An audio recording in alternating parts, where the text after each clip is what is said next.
Today, the Vatican is the most sacred symbol of Catholicism in the world, and the spiritual center for over 1.2 billion believers. But how did the smallest country on earth come to be? Today, we're going to tell its story. St. Peter was one of the 12 apostles of Jesus Christ, and the leader among them.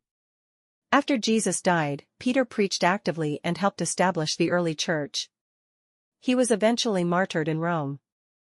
The place where he was killed is now the site of the Vatican.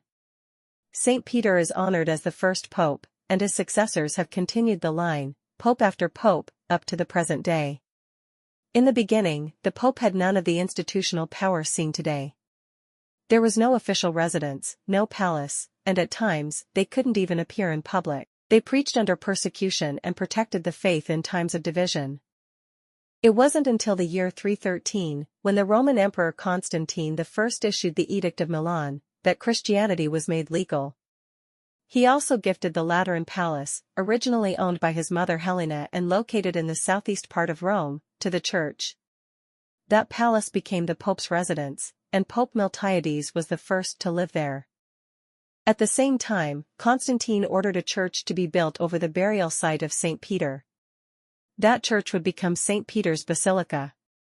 From then on, the Pope had two official properties: the Lateran Palace for residence, and St. Peter's Basilica for ceremonies and worship. In the year 366, Pope Damasus I took office.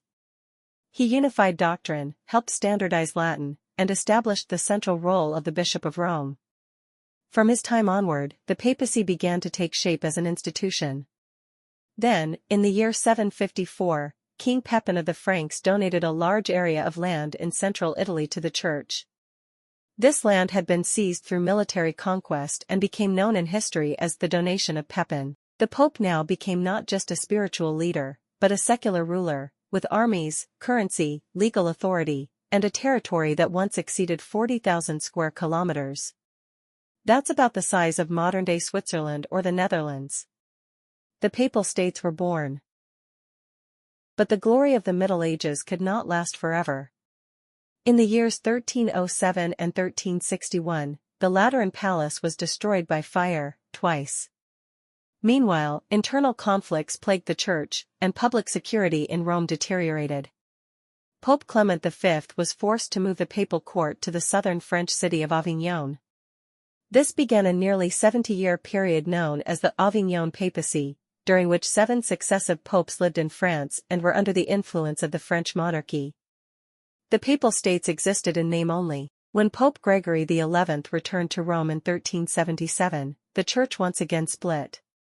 At one point, 3 rival popes all claimed legitimacy, excommunicating one another in a chaotic struggle. It wasn't until the Council of Constance in 1417 that unity was finally restored.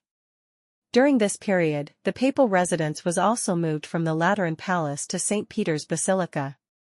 In the modern era, the Papal States gradually lost their geopolitical importance.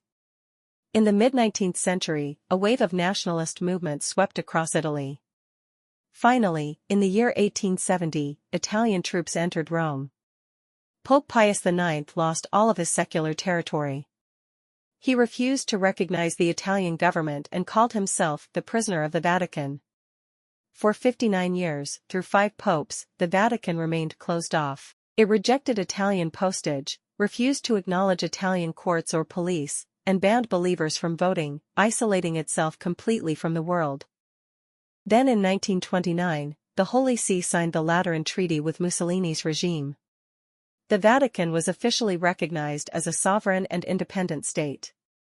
The Pope became a head of state and regained sovereignty, although over an area of only 0.44 square kilometers, about the size of Tiananmen Square.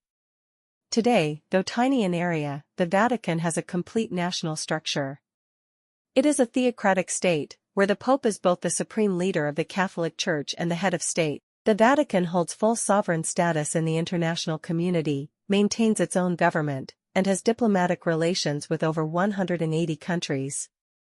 Its economy relies primarily on donations from Catholics worldwide, museum ticket sales, publishing, and investments. It also has its own army, the Swiss Guard. The Vatican runs its own radio station, has an independent postal system, and issues sovereign stamps. Its currency is the euro, and it has the right to mint its own euro coins. However, only a small number are produced, and they're rarely seen in circulation. The Vatican has no ordinary citizens, and no one holds a national ID card. Its citizens gain nationality not by birth, but through their official roles.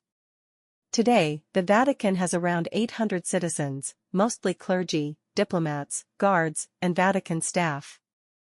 Once they leave their positions, their citizenship is revoked.